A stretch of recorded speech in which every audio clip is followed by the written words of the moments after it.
Welcome to my channel Indira వంటల్లో. ఈరోజు morning breakfast egg curry, పూరీలు మెత్తగా రావాలంటే మేము ఇలా చేసుకుంటాము.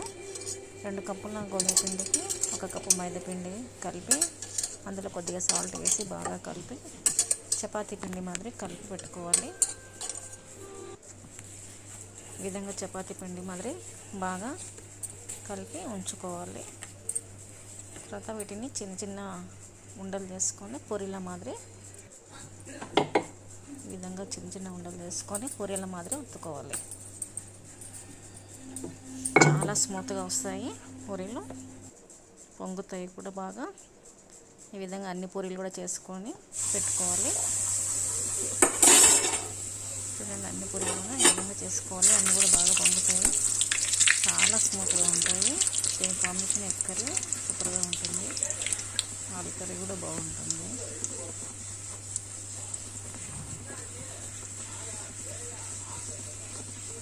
ఇదే విధంగా అన్ని పూరీలు కూడా చేసి పెట్టుకోవాలి.